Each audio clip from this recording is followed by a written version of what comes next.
Ya.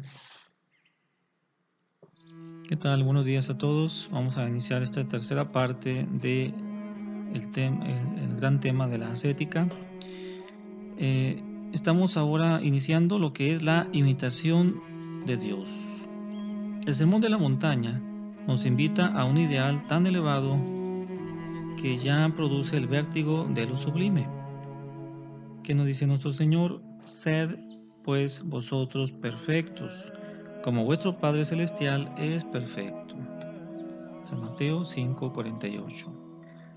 Toda la bondad moral, aún la más excelsa, y sobre todo la de la criatura adornada con la gracia divina, que ya en su ser participa de Dios y se asemeja a la gracia increada, tiene por norma última a la esencia divina. Perfección es, por consiguiente, lo que en nuestra vida corresponde a la absoluta exigencia de santidad que se da en la divina esencia. Pero como la exigencia del ser divino se confunde totalmente con la santidad real de Dios, podemos decir que la santidad de la criatura es la semejanza con la santidad de Dios. De ahí la afirmación de que nuestra perfección tiene su prototipo en la perfección divina. Dios es ante todo norma, luego también prototipo. Sed pues imitadores de Dios, como que sois sus hijos muy queridos. Efesios 5:1. Idéntica expresión hallamos en los teóricos. Por ejemplo, Clemente de Alejandría afirma, siguiendo manifiestamente a Filón, que la perfección es la verdadera gnosis en la imitación de Dios, llevada en lo posible hasta la semejanza y conformidad máxima con Dios, en el aniquilamiento de los movimientos pasionales y en el amor. El perfecto cristiano asciende hacia Dios, mientras que el pagano se finge un Dios, conforme a su bajeza. Según Orígenes, imitando a Dios, conseguimos el bien mayor y más total, que es el parecernos a Él. San Gregorio de Niza define el cristianismo como la imitación de Dios. En sentido ascético es perfecto el hombre que se asemeja totalmente a Dios en la santificación de su voluntad. La perfección consiste en una cierta imitación de Dios. Los escritores ascéticos, al tratar del conocimiento de Dios, estudian cómo se da en Él, nuestro modelo, sus propiedades y actividades, y de ese conocimiento deducen consecuencias aplicables a nuestra vida. Las propiedades morales y las acciones de Dios son las que primariamente llaman su atención, pero no por eso omiten en modo alguno las físicas. Y no sin razón, pues en Dios estas preceden lógicamente a las morales, ya que son su norma. La providencia divina, por ejemplo, responde a la omnipotencia. Dios mismo ama sus propiedades físicas sobre toda otra cosa y por consiguiente también sobre todas sus imágenes o copias.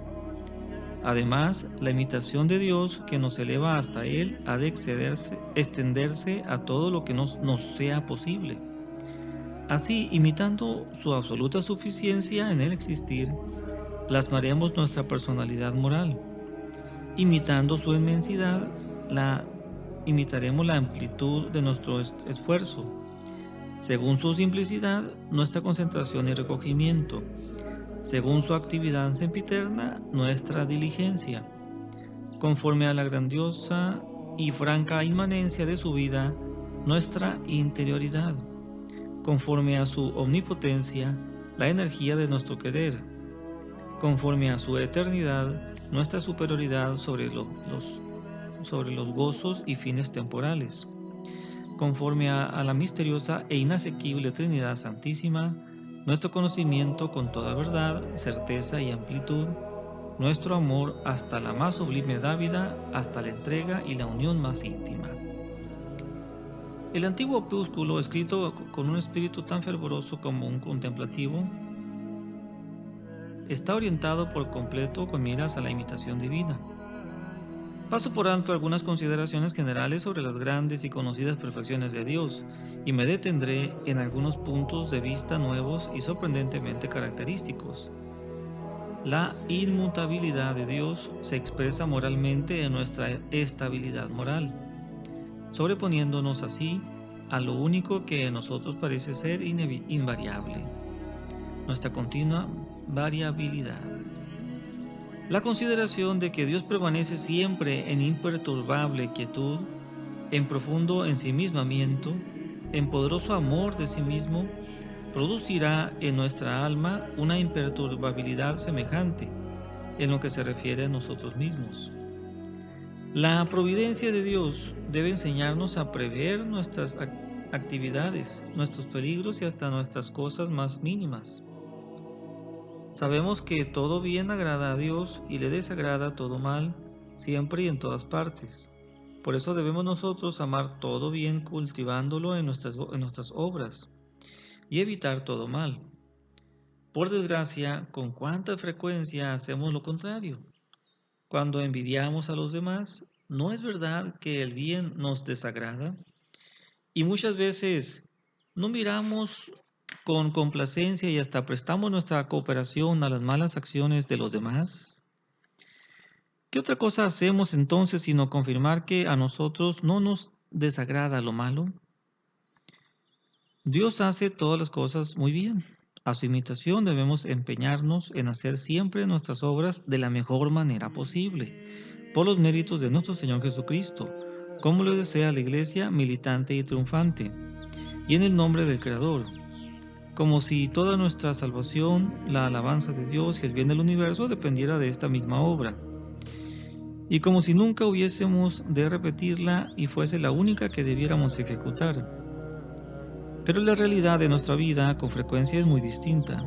Al ejecutar una obra, nos apresuramos por causa de otras, y nuestro empeño en las acciones que nos ocupan se nos mantiene largo tiempo. Estamos, por ejemplo, en oración o en otra obra y se nos ocurre escribir o hacer cualquier otro trabajo. Al instante disminuye nuestro fervor y inmediatamente desistimos de lo comenzado. Así como Dios cuida de las criaturas, así debemos nosotros cuidar de todo lo de aquí abajo hasta que gocemos en el cielo del supremo bien. Dios no es egoísta en sus obras. ¿Y cuántas cosas se malogran lamentablemente para Dios y para el universo por tener nosotros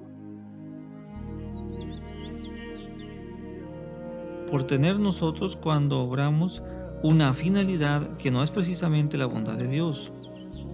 Cuán generoso es Dios, cuán misericordioso, cuán bondadoso al exigir reparaciones.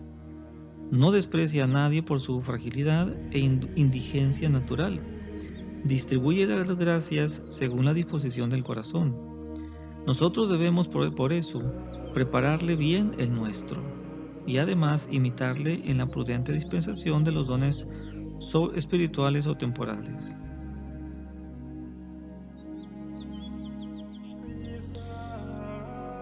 Él exige que se juzguen las obras en proporción de la gracia dada y de la culpabilidad, y no juzga por las apariencias, sino por la intención íntima del corazón, pues hagamos también nosotros así.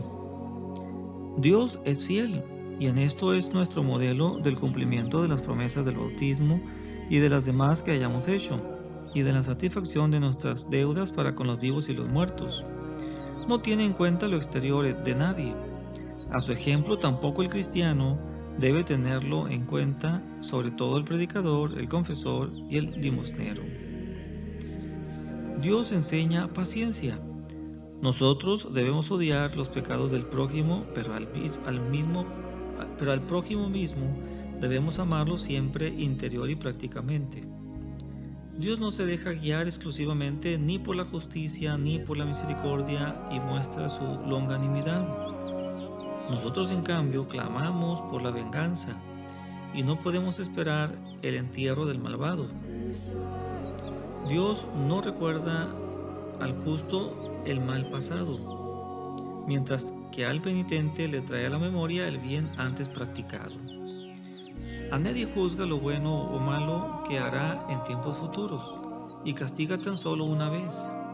Nosotros miserables, si pudiéramos, aplicaríamos a los demás por una sola falta 100 pesados castigos. Como ya lo advierte al principio y al fin el opúsculo de Divinis Moribus, hay muchas perfecciones en Dios que se pueden admirar pero no imitar. La esencia divina es infinitamente distinta de la nuestra, y por eso al imitarla debemos adaptar sus excelencias a nuestra propia manera de ser. En Dios, por ejemplo, se halla la moderación solo como en forma ejemplar. Dios tiene única y exclusivamente propiedades esenciales, entre las cuales figuran en primer término las perfecciones físicas.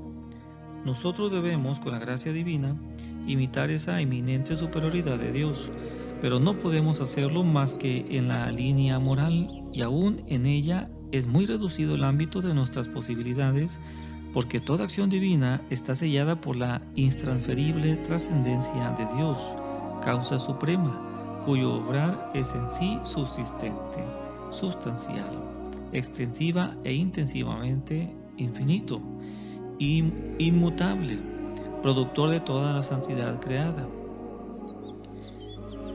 Ante esta inefable y pura luz, permanece todo lo creado envuelto siempre en nubes de polvo y de tinieblas.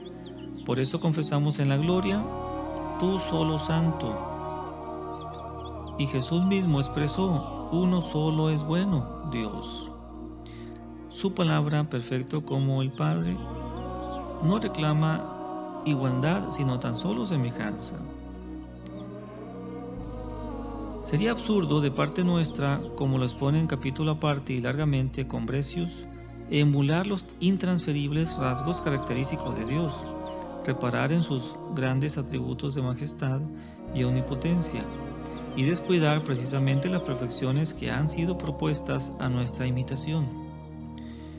Por verdadero que sea, la perfección divina es norma superior de la nuestra, y por fructuosa que parezca, la consideración de la misma, con todo, nos trasciende infinitamente bajo múltiples aspectos.